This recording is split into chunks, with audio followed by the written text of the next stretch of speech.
Very good morning to all of you. Welcome to Excel NC IAS. तो बच्चों आज हम लोग बात करेंगे कि एक बेसिक डाउट्स कि पब्लिक एडमिनिस्ट्रेशन में बहुत सारे ऐसे टॉपिक्स हैं जिसको कि समझना और उनके कुछ टेक्निकल टर्म्स हम लोग फ्रीक्वेंटली यूज करते हैं। आज की क्लास कुछ वैल्यू एडिशन वाली क्लास होगी जिसमें कि हम लोग, हालांकि आपके जेपीएससी के सिलेबस में दिया हुआ नहीं है, but just to develop a better and more interesting understanding with respect to public administration, कुछ thinkers और कुछ principles को आपको जानना चाहिए। तो आज की क्लास हम लोग एक बेसिक बैकग्राउंडर क्लास की तरह हम इसको लेंगे और आप सब इससे बेनिफिट होंगे कि एक अप्रोच मिलेगा कि what is public administration basically.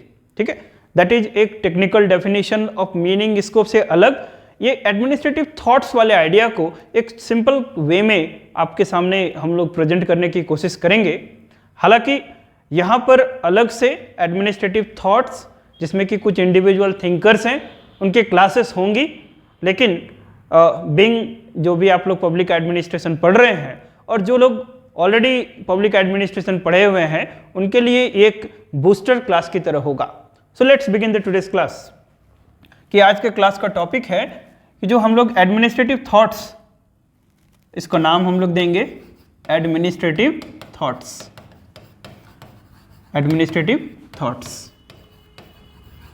ये टॉपिक्स आपके सिलेबस में मेंशन नहीं है, लेकिन इसको हम लोग एक अलग क्लास की तरह ले रहे हैं क्योंकि देखिए, जब तक नहीं आपके कंसेप्ट या फंडे क्लियर होंगे तब तक आपके रोट लर्निंग या फिर जो एक जो होता है कि मटेरियल के कॉन्टेक्स्ट को एक्सट्रैक्ट करने वाला, वो हमेशा एक लिमिटेड स्टडी होगा। यहाँ ऑब्जेक्टिव क्या है? Just to crack the examination. अब कैसे वो होगा, ये इसके लिए आपको उस तरह के टेम्परामेंट डेवलप करने पड़ते हैं और उसके लिए आपको पढ़ना पड़ता है। सो एडमिनिस्ट्रेटिव थॉट्स कुछ बेसिकली ग्रुप ऑफ थिंकर्स के जो आइडियाज हैं, ठीक है, व्यू पॉइंट्स हैं with respect to administration, public administration, वो ऑर्गेनाइजेशनल मैनेजमेंट, उन सब चीज़ों को एक हम लोग एडमिनिस्ट्रेटिव थॉट्स एक अलग चैप्टर की तरह ही पढ़ते हैं। सो बच्चों बताओ कि हम लोग एक सिंपल और एक लेमिनस वे में शुरू करेंगे कि जब भी हम लोग एडमिनिस्ट्रेशन पढ़ें या फिर जब भी आप स्कोप ऑफ एडमिनिस्ट्रेशन पढ़ो, let's say meaning of public administration पढ़ो, तो स्कोप को जब भी समझना हो तब आपको एक बैक ऑफ माइंड में हमेशा एक ऑर्गेनाइजेशन का पिक्चर रखें। एन ऑर्गेनाइजेशन को सिंपल भाषा में या ट्रेडिशनली कैसे दिखाया जाता है, हालांकि इसकी बात हम पहले भी कर चुके हैं कि जो ऑर्गेनाइजेशन है उसको एक ट्रायंगुलर शेप में दिखाया जाता है और इसके कितने कंपोनेंट्स होते हैं? 3M। हाँ, 3M। 3M का मतलब कि मैन, मेथड्स एंड थर्ड बताओ मशीनरी या मशीन। तो मैन, मेथड्स एंड मशीनरी किसी भी ऑर्गेनाइजेशन को फंक्शनल ऑर्गेनिज्मिक बनाता है और इसको एक अनदर क्लासिफिकेशन है कि जो ऑर्गेनाइजेशंस है उसके कितने कंपोनेंट्स होंगे ना। एक होगा living component and second one is non living component, है ना। लिविंग और नॉन लिविंग। और लिविंग क्या हुआ? This is called man aspect, मतलब कि human aspect of organisation, and non living जिसमें कि मशीन एंड मेथड्स के बारे में स्टडी करना होगा। सो ऑर्गेनाइजेशंस में दो कंपोनेंट होता है, एक को क्या बोलेंगे? लिविंग कंपोनेंट, एक को क्या बोलेंगे? Non living component. And organisation बोल रहे थोड़ा विजुअलाइज करो। जैसे आप लोग किसी क्लासरूम में बैठे हो, ये क्या है ना? एक ऑर्गेनाइजेशन है। किसी ऑर्गेनाइजेशन को विजुअलाइज करो। कोई कंपनी हो गया, let's say Bokaro steel plant, it is an organisation, है ना। जैसे government of Jharkhand, it is an organisation. तो हर एक जगह बेसिकली कितने कंपोनेंट्स होंगे ना? मैन, मटेरियल, जिसको हम लोग कभी कभी मैन, मेथड्स एंड मशीनरी, ये तीन कंपोनेंट से डिजिग्नेट या लिखते हैं, living and non living component. और ये सब चीजें ऑर्गेनाइजेशंस को देखने के लिए साथ ही साथ एक थिंकर हैं, थिंकर थे जिनका नाम था हेनरी फयोल। अभी हम लोग थोड़ा जब डिस्कशन में आगे बढ़ेंगे तो ये सारे नाम रिपीट होने लगेंगे। हेनरी फयोल एक नाम याद रखना है जिन्होंने ऑर्गेनाइजेशंस का कुछ सटीक डेफिनेशन या ऑर्गेनाइजेशंस को साइंटिफिक तरीके से बताने के लिए एक प्रॉपर डेफिनेशन देने की कोशिश करा।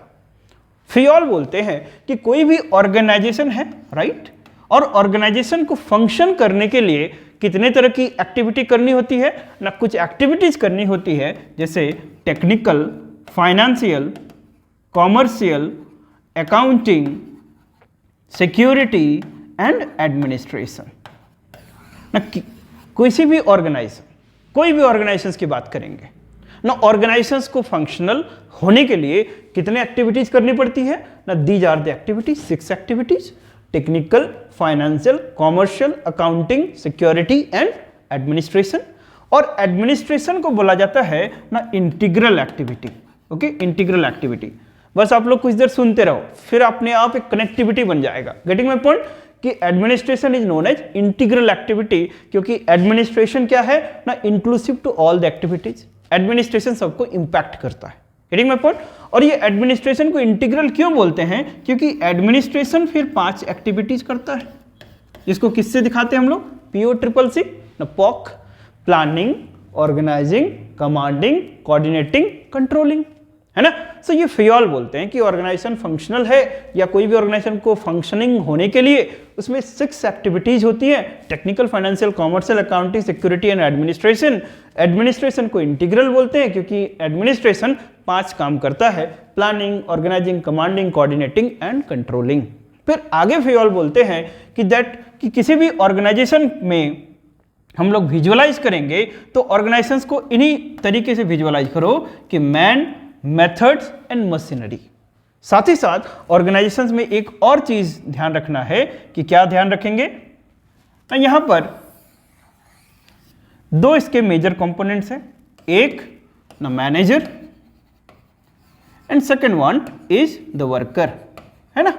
एक है मैनेजर और एक है क्या, worker. Manager gives the command and workers क्या करते हैं, उसको obey the command in letter and spirit. But जो फियोल बिलीव करते हैं कि इट इज द मैनेजर जो कि ऑर्गेनाइजेशन को सक्सेसफुल या अनसक्सेसफुल बनाता है ना। The manager makes the organisation successful and unsuccessful. इसलिए हेनरी फियोल का जो फोकस एरिया क्या था, द मैनेजर। और मैनेजर क्या करते हैं ना, manager do the job and का मतलब manager the managerial tools and techniques के साथ काम करते हैं, क्योंकि मैनेजर के जो डिसीजंस होते हैं, मैनेजर्स के जो स्टाइल होते हैं, वो ऑर्गेनाइजेशन को सक्सेसफुल या अनसक्सेसफुल बनाता है। तो भाई मैनेजर के क्या स्टाइल्स होते हैं, क्या टूल्स होते हैं ना, इसके लिए वो बोलते हैं कि मैनेजरियल टूल्स टेक्निक्स का मतलब होता है पोस्ट कॉर्ब। यार ये पोस्ट कॉर्ब क्या है, ये तो कहीं सुना सुना लग रहा है। द पोस्ट कॉर्ब में हर एक लेटर के अलग मीनिंग होते हैं, planning, organising, staffing, directing, coordinating, reporting and budgeting. Planning का मतलब क्या होता है, एकदम सिंपल भाषा में समझने की कोशिश करिए कि outlining about the future goals, targets before to undertake any job. आपको कोई भी काम करना है तो पहले आपको आउटलाइन प्लान तो बनाना पड़ेगा ना, कि कैसे करना है उसको। कि आपको जैसे तैयारी कर रहे हो आप लोग, तो तैयारी करनी है तो there must have a plan कि आपको किस तरीके से कितने मंथ्स में सिलेबस को कवर करना है, कब टेस्ट सीरीज ज्वाइन करना है। उसी तरह से कोई भी ऑर्गेनाइजेशंस में मैनेजर का पहला काम क्या है, प्लानिंग। किस चीज का प्लान, कि क्या गोल्स है, किस चीज का प्लान, कितने रिसोर्सेस हैं, उसको किस तरह से इंटीग्रेटेड वे में काम करेंगे, किस तरह से इफेक्टिव यूटिलाइजेशन होगा, इसके लिए प्रॉपर प्लान होने चाहिए। दूसरा काम ऑर्गेनाइजिंग, किस चीज को ऑर्गेनाइज करना है, कि जो भी आपके पास अवेलेबल रिसोर्सेस हैं, टाइम्स हैं, पर्स ह्यूमन कैपिटल्स हैं, उनको इफेक्टिव ऑर्गेनाइजेशन होना चाहिए। दे सप्लीमेंट किसके लिए, achievement of the goal. Third जो बात करते हैं स्टाफिंग। स्टाफिंग का मतलब स्टाफ्स, ह्यूमन रिसोर्सेस, जो भी आपके पास ह्यूमन कैपिटल्स हैं उनको सही से यूटिलाइज करना, उनके बारे में स्टडी करना। Then directing, what do you mean by directing. Directing का मतलब सोचो कि जैसे manager gives the command and the workers obey the command. अब यदि वर्कर्स ओबे ही नहीं करे, इसका मतलब style of directing, style of communication क्या है, बैड है कि गुड है, बताओ, बैड। सो कभी कभी ये होता है कि the manager should be what, smart, psychological, उसको एमेच्योरोलॉजिस्ट बोलते हैं, कि आपको समझना पड़ता है कि वर्कर के माइंड में क्या चल रहा है, आपको ये समझना पड़ता है कि वर्कर्स के नीड्स, डिमांड्स, मोटिवेशन के क्या फैक्टर्स हैं, तभी आप अच्छे मैनेजर भी बनते हैं। सो दैट्स व्हाई दैट कि डायरेक्टिंग कैसा होना चाहिए, गुड होना चाहिए। कैसा होना चाहिए, इफेक्टिव होना चाहिए। इसका मतलब ये कम्युनिकेशन सिस्टम की बात कर रहे हैं। अब कोऑर्डिनेटिंग, मैनेजर का ये भी रोल है कि अच्छे से सब चीज़ों को कोऑर्डिनेट करे। कोऑर्डिनेशन का मतलब if there is a another type of thing that is called the unhealthy competition है, तो उसको हेल्दी कंपटीशन बनाना चाहिए।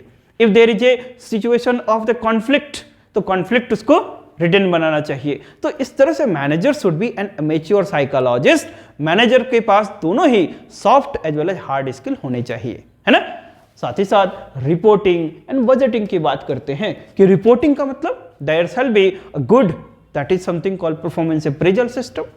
There should be a good trust and confidence between the superordinate and subordinate. Budgeting का मतलब कि that efficient utilisation of the financial resources, financial management सही होना चाहिए। तो ये सारी चीजें किनके जिम्मेदारी है, किनके डोमेन में आता है, मैनेजर्स का। सो मैनेजर टूल्स टेक्निक्स का मतलब post Corp.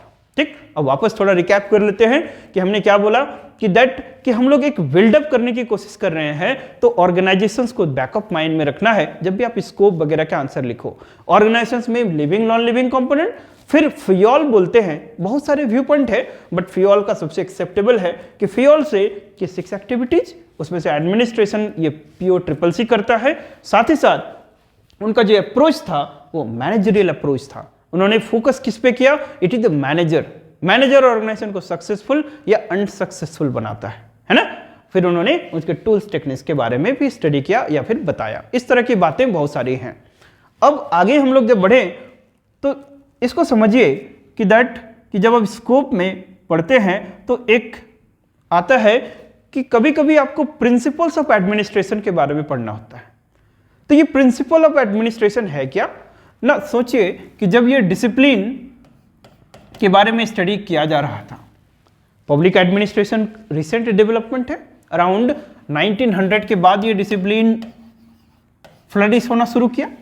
Who is known as the father of public administration, Woodrow Wilson, और उनका आर्टिकल कब आया था, that is 1887, the seminal publication.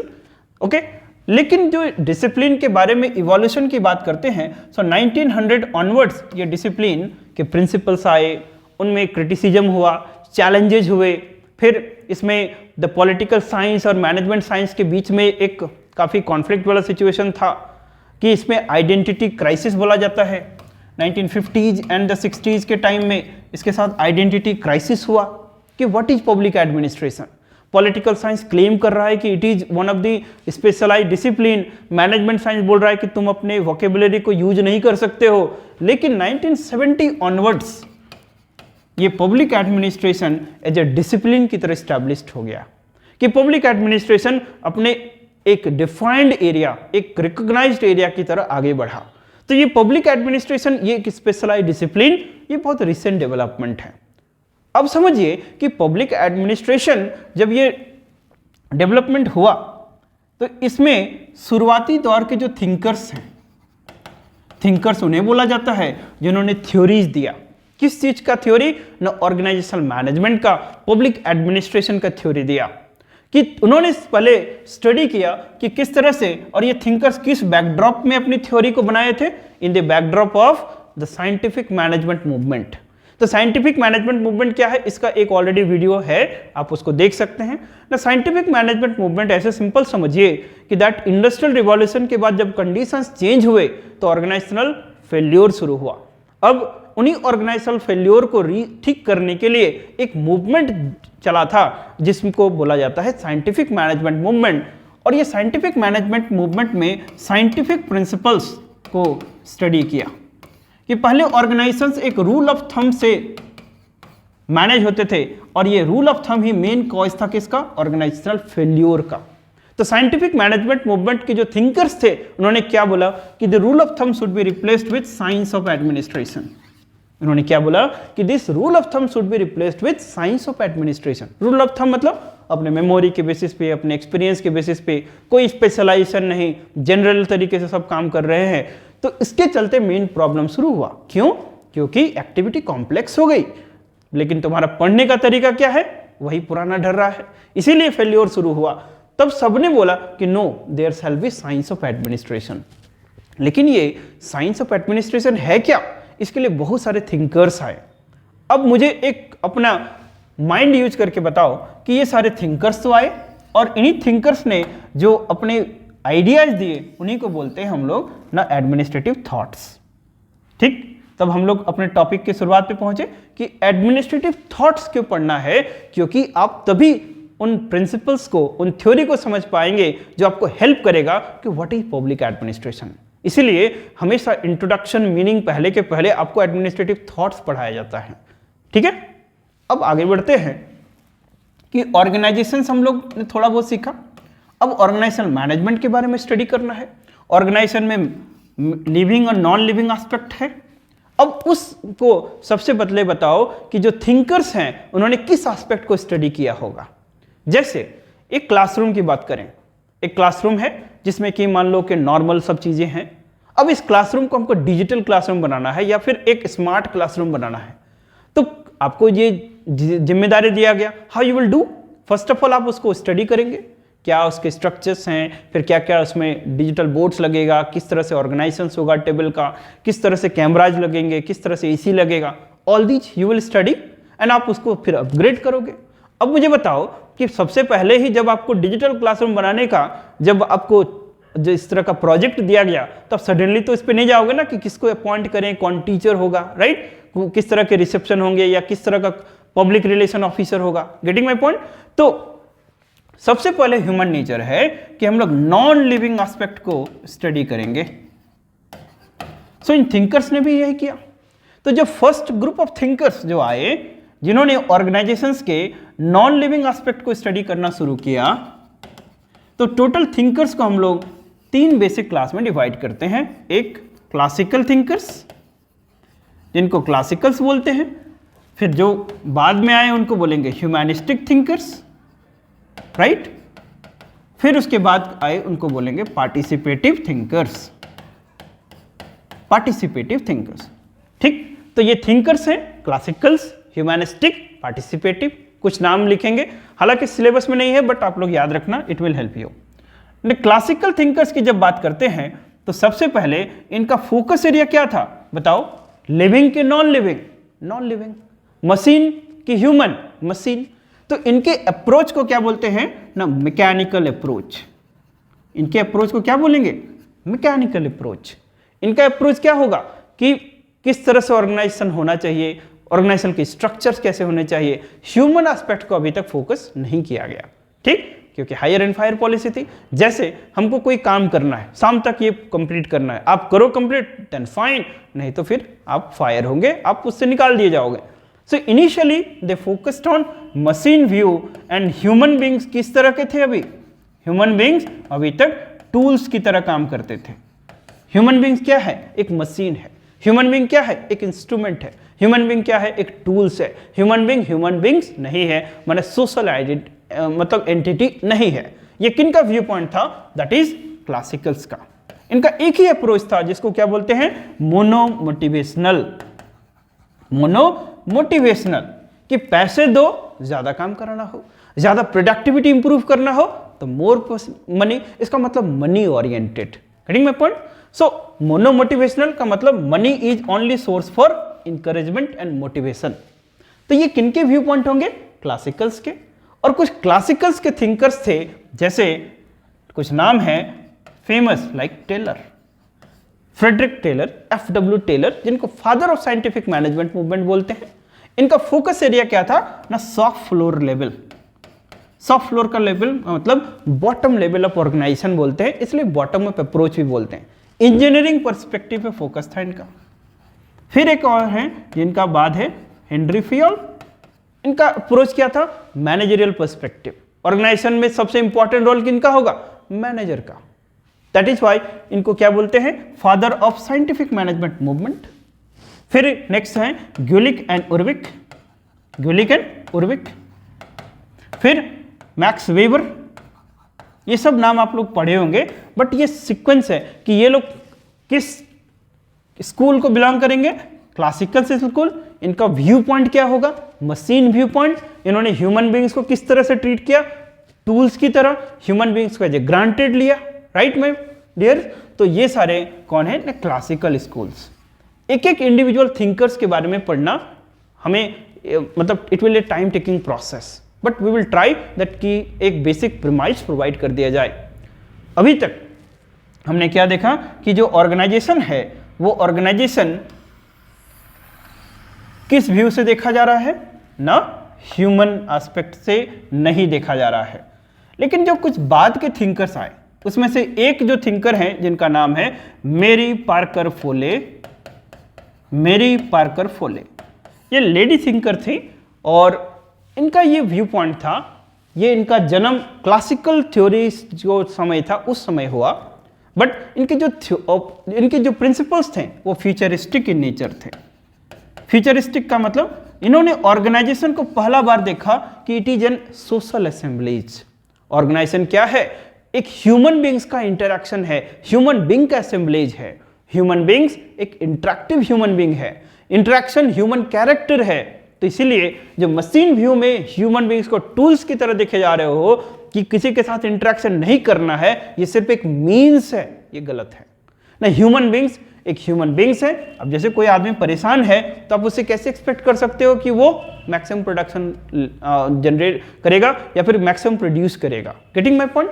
तो इन्होंने देखा, लेकिन इनके साथ ट्रेजेडी देखो कि इनका जन्म हो गया क्लासिकल के एरा के टाइम में। इनके जो विजन है वो किस तरह के हैं ना, ह्यूमैनिस्टिक वाले लोगों के लिए। जैसे अभी डिमोनेटाइजेशन 2016 में हुआ तो उस टाइम आप लोग अभी एक्सेप्टेबल ये समझ पा रहे थे कि what do you mean bye demonetisation. लेकिन मोहम्मद बिन तुगलक आज से मतलब हजारों साल पहले डिमोनेटाइजेशन कर दिया। तो उस समय one of the reason for the failure of the Muhammad bin Tughlaq policy की डिमोनेटाइजेशन कर दिया उस समय। Getting my point. तो अब बहुत सारे आइडियाज हैं जो काफी फ्यूचरिस्टिक होते हैं, तो वो उस समय पे रेलेवेंस नहीं है, लेकिन बाद के समय में लोग उसको फिर रियलाइज करते हैं। उसी तरह मेरी पार्कर फोले, इसलिए इनको ना तो क्लासिकल्स में रखते हैं ना ह्यूमैनिस्टिक में रखते हैं। ठीक है। सो मेरी पार्कर फोले एक ब्रिज है, किसके बीच में, ना क्लासिकल टू ह्यूमैनिस्टिक के बीच में। तो ह्यूमैनिस्टिक स्कूल अब आते हैं तो बाद के कुछ थिंकर्स आए, जैसे कुछ नाम याद रखिएगा, एल्टन मेयो, इनको बोलते हैं ह्यूमन रिलेशन स्कूल्स। इनका बहुत फेमस एक्सपेरिमेंट है that is called Hawthorne experiment, है ना। उसके बाद एक आए जिनका नाम है चेस्टर बर्नार्ड।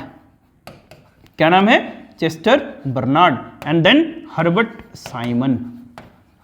ये तीनों किस स्कूल से बिलोंग करते हैं ना, ह्यूमैनिस्टिक स्कूल। इनका फोकस एरिया क्या था, human aspect, social aspect. Elton Mayo human relation school, Chester Barnard the functions of executives, इसके लिए जाने जाते हैं। चेस्टर बर्नार्ड बोलते हैं कि ह्यूमन बींग्स किसी भी ऑर्गेनाइजेशंस में ये एग्जीक्यूटिव्स का फंक्शन बहुत इंपॉर्टेंट है, और बोलते हैं कि किसी भी ऑर्गेनाइजेशन सक्सेस के लिए ऑर्गेनाइजेशंस में 3 तरह की चीजें होनी चाहिए। पहला एक purpose, second the willingness to contribute, and third a system of communication. Chester Barnard क्या बोलते हैं, किसी भी ऑर्गेनाइजेशन को फंक्शनल होने के लिए, वर्किंग होने के लिए, सक्सेसफुल होने के लिए 3 बेसिक चीजें होनी चाहिए। एक purpose, willingness to contribute and a system of communication. Purpose का मतलब कि ह्यूमन बीइंग ऑर्गेनाइजेशंस में 2 चीजें हैं, एक तो इंडिविजुअल और एक क्या है, ऑर्गेनाइजेशनल गोल। सो इंडिविजुअल ऑर्गेनाइजेशंस में है तो उसके भी कुछ गोल्स हैं जिसको पर्सनल गोल बोलेंगे, और ऑर्गेनाइजेशंस के गोल्स हैं उसको ऑर्गेनाइजेशनल गोल बोलेंगे। तो मुझे बताओ कि ऑर्गेनाइजेशनल सक्सेस कब होगा, जब दोनों गोल्स के बीच में कॉन्फ्लिक्ट होगा कि इंटीग्रेशन होगा, इंटीग्रेशन। तो पर्सनल गोल एंड ऑर्गेनाइजेशनल गोल दोनों आपस में मिलेंगे, इंटीग्रेट करेंगे तो ऑर्गेनाइजेशनल सक्सेस है। दूसरा बात करते हैं विलिंगनेस टू कंट्रीब्यूट। कोई भी पर्सन कब विलिंग होगा कंट्रीब्यूट करने के लिए, तो उन्होंने एक फॉर्मूला दिया जिसको बोलते हैं CS equilibrium, contribution satisfaction equilibrium. अब ये कंट्रीब्यूशन सेटिस्फैक्शन इक्विलिब्रियम है क्या, कंट्रीब्यूशन का मतलब कोई भी इंडिविजुअल काम करता है उसको कंट्रीब्यूशन बोला गया। इसको मान लो हम लोग बोलते हैं X, और उसके अगेंस्ट में उसको जो सैलरी मिलता है, रेम्यूनरेशन मिलता है, उसको बोलेंगे हम लोग सेटिस्फैक्शन। ये यदि X माइनस है तो क्या वो पर्सन मोटिवेटेड होगा, नहीं, ऑफ कोर्स।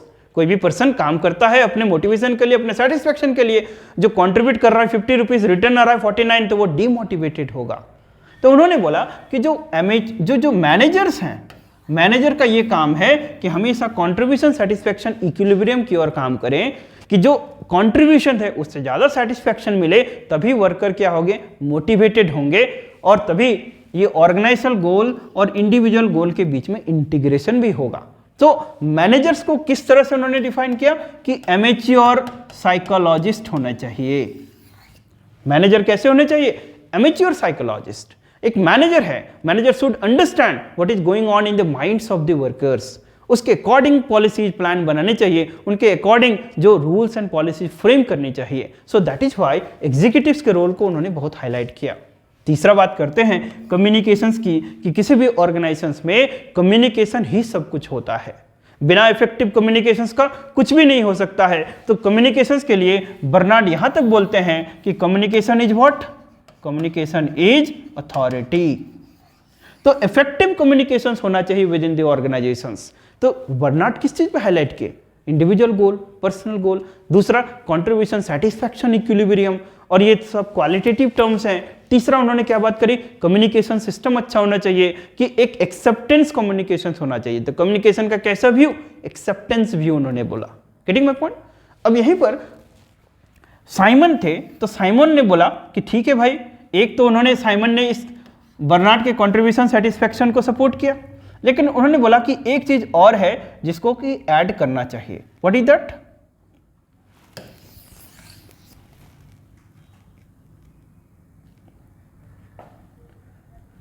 सो अब हम लोग साइमन की ओर बात करते हैं।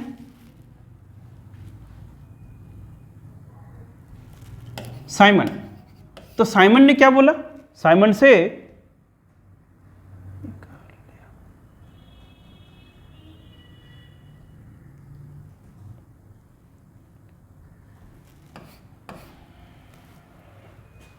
सो लेट्स सी कि जो साइमन है, तो साइमन से कि दैट कंट्रीब्यूशन सेटिस्फैक्शन इक्विलिब्रियम तो फाइन, लेकिन साथ ही साथ मैनेजर को अपॉर्चुनिटी कॉस्ट के लिए भी तैयार रहना चाहिए, क्योंकि ह्यूमन बींग्स है, अपने को कंपेयर करेगा कि यदि हमको यहाँ पर लेट से 10,000 रुपीज मिल रहा है, कहीं पर उसी एफर्ट के लिए 11,000 रुपीज मिलेगा, तो वहां चला जाएगा। So that is why manager सिर्फ इस पे नहीं फोकस करें कि कंट्रीब्यूशन सेटिस्फैक्शन इक्विलिब्रियम, साथ ही साथ उन फैक्टर्स पे भी फोकस करें जो अपॉर्चुनिटी कॉस्ट को भी ध्यान में रखना है। तो ये एक साइमन का कंट्रीब्यूशन है। लेकिन जो साइमन है वो अपने किस चीजों के लिए जाने जाते हैं ना, rational decision making. What is this rational decision making ना, रैशनल डिसीजन मेकिंग का मतलब होता है कि साइमन से कि what is administration, administration is nothing but A series of decision making. जैसा आप डिसीजन लेते हैं वैसा ही एडमिनिस्ट्रेशन होता है। If you took a good decision तो आपका एडमिनिस्ट्रेशन अच्छा होगा, if you take a bad decision तो आपका एडमिनिस्ट्रेशन अच्छा होगा। तो ये साइमन अपने किस मॉडल के लिए जाने जाते हैं ना, रैशनल डिसीजन मेकिंग के लिए जाने जाते हैं। उन्होंने स्टेजेज ऑफ डिसीजन मेकिंग बताया कि इंटेलिजेंस, डिजाइन, चॉइस, फीडबैक, इस बेसिस पे आपको डिसीजन करनी चाहिए। तो व्हाट इज दैट, इंटेलिजेंस कि मतलब कोई भी चीज डिसीजन लेने के पहले you that gather all the possible data and information, जितने भी रिसोर्सेस हैं उसको आप एक्सेस करो। जैसे आप कोई अभी सिविल सर्विसेज एग्जाम की तैयारी करना चाहते, अब शुरू किए, for example you are an engineer, तो आप पहले तैयारी करने के पहले उन सब डेटा एंड इंफॉर्मेशन को कलेक्ट करो जो इस तैयारी के लिए इनेबलिंग हो। जैसे क्या इंस्टीट्यूट है, क्या कोर्सेज हैं, क्या चैप्टर्स हैं, क्या सिलेबस है, उन सब के बारे में आप पॉसिबल डेटा एंड इंफॉर्मेशन को कलेक्ट करो। देन डिजाइन, उन डेटा एंड इंफॉर्मेशन के बेसिस पे एक ऑप्शंस मतलब पॉसिबिलिटीज, परम्यूटेशन एंड कॉम्बिनेशंस के बेसिस पे आप क्रिएट करो, उसमें से जो बेस्ट हो then you go for the choice, sorry, and then समय समय पे you go for feedback mechanism. Feedback का मतलब आपको एसेस भी तो करना है, that's why you do a test series, you write the mains paper, PT के क्वेश्चन सॉल्व करो, देन यू विल रियलाइज कि कहां पर आपको कमी या लूपहोल्स है। Getting my point. तो इसी अप्रोच से ऑर्गेनाइजेशंस को भी उन्होंने देखा कि डिसीजंस होने चाहिए, लेकिन डिसीजन किस तरह से होने चाहिए, इफेक्टिव रीड होने चाहिए। उन्होंने इसके लिए मॉडल बताया, क्या कि पहले इंटेलिजेंसी होगी, फिर डिजाइन होगी, फिर चॉइस होगी, फिर फीडबैक होगा। इस तरह से उन्होंने बोला कि जो डिसीजन होगा वो रैशनल डिसीजन होगा। ठीक, तब तक वाइड ड्रॉर बैठे हुए थे। उन्होंने बोला कि आप बात कर रहे हैं इंटेलिजेंसी का, कि जब जितने भी डेटा एंड इंफॉर्मेशन है उसको आप कलेक्ट करो, एक्सेस करो, प्रोसेस करो, लेकिन क्या यह संभव है कि सारे डेटा एंड इंफॉर्मेशन को कलेक्ट या प्रोसेस किया जा सकता है? It is not possible to collect and process every possible data and information, क्योंकि आपके पास टेक्नोलॉजिकल लिमिटेशंस हैं, ह्यूमन बींग्स के लिमिटेशंस हैं, तो आपको यहां पर that is called unbounded rationality की बात नहीं करनी चाहिए, लेकिन बाउंडेड रैशनैलिटी की बात करनी चाहिए। तो बाउंडेड रैशनैलिटी किसने दिया? वाइट ड्रॉअर ने। अनबाउंडेड रैशनैलिटी किसने बोला? हर्बर्ट साइमन ने। लेकिन साइमन अपने इस डिसीजन मेकिंग मॉडल के लिए बेस्ट जाने जाते हैं। ठीक, अब ये ह्यूमैनिस्टिक स्कूल्स कहलाए जिन्होंने ह्यूमन एस्पेक्ट को फोकस किया, लेकिन कुछ बाद के थिंकर्स आए जिनको पार्टिसिपेटिव बोला गया। अब वो पार्टिसिपेटिव लोग बोलेंगे कि नो, कैसे बात कर रहे हो, सिर्फ ह्यूमन एस्पेक्ट, ह्यूमन एस्पेक्ट के साथ उसके जो आसपास के फैक्टर्स हैं, पार्टिसिपेटिव फैक्टर्स हैं, उनको भी तो आपको ध्यान रखना पड़ेगा। जैसे अभी बात करते हैं हम लोग वी अप्रोच, बात करते हैं गवर्नेंस मॉडल की बात करते हैं, तो उन्होंने बोला कि ऑर्गेनाइजेशंस में इंडिविजुअल्स तो फाइन, लेकिन व्हाट इज द ऑर्गेनाइजेशन के अंदर में क्या किस तरह का कल्चर है, ऑर्गेनाइजेशन के अंदर में किस तरह का एटमॉस्फेयर है, क्या जेलसी है, क्या फिर फ्यूजन प्रोसेस है, क्या ट्रस्ट एंड कॉन्फिडेंस है, इन सब के बारे में भी तो स्टडी करना पड़ेगा ना। तभी तो आप अच्छे से ऑर्गेनाइजेशन को समझ पाओगे और तभी लोगों का सेंस ऑफ ऑनरशिप भी तो बिल्डअप होगा। तो 3 इंपॉर्टेंट नाम है जिसमें पार्टिसिपेटिव स्कूल में McGregor, Chris Argyris and then the what is called Likert. ठीक है, McGregor, Chris Argyris and Likert. उन्होंने 3 चीज बोला, fusion process, interactive influence system and transactional influence. Video को पॉज करके आप लिख लेना। दे हैड हाइलाइटेड कि ऑर्गेनाइजेशंस के अंदर कैसा होना चाहिए, फ्यूजन प्रोसेस। फ्यूजन प्रोसेस का मतलब इंडिविजुअल गोल्स, ऑर्गेनाइजेशनल गोल्स के बीच में फ्यूजन प्रोसेस होना चाहिए, है ना। Second, interactive influence system. Human beings एक इंटरैक्टिव ह्यूमन बींग है, सोशल ह्यूमन बींग्स है, तो सोशल इवनिंग्स होती है, सोशल लाइफ होती है, उनका भी ध्यान रखना पड़ेगा। एंड ट्रांजैक्शनल इन्फ्लुएंस का मतलब कि atmosphere of mutual trust and confidence होना चाहिए विद इन द ऑर्गेनाइजेशन। उसको वी फीलिंग होना चाहिए, ना कि आई फीलिंग होना चाहिए। Within the organisation association होना चाहिए, ना कि आइसोलेशन होना चाहिए। तो ये सारे पार्टिसिपेटिव स्कूल्स बात करते हैं। तो डियर फ्रेंड्स, जैसे अभी हम लोगों ने कुछ नाम लिया, जैसे क्लासिकल स्कूल्स जिन्होंने मैसिन व्यू फॉलो किया, Taylor, Fayol, Gulick Urwick, Max Weber, then Mary Parker Follett. एक लिंकेज है, bridge between the classical to humanistic. Humanistic में Elton Mayo, Chester Barnard, Herbert Simon, इनके व्यू पॉइंट्स को आप पढ़ें और उनके जो आइडियाज हैं उसको आप क्रिस्प वे में तैयार करके रखें। देन पार्टिसिपेटिव स्कूल्स की बात करेंगे तो McGregor, Chris Argyris and Likert, these are the participative school. Sorry. All these enable you to understand and to start with the meaning of public administration. ठीक है? Sorry. So I hope कि ये सारे जो ideas हैं, it will help you to corroborate and to start in a better way कि public administration के meaning, scope, significance को आप कैसे बढ़ेंगे। इसीलिए पब्लिक एडमिनिस्ट्रेशन कभी कभी लोगों के लिए थोड़ा डिफिकल्ट लगने लगता है, क्योंकि ये बेसिक पार्ट को मिस करते हैं।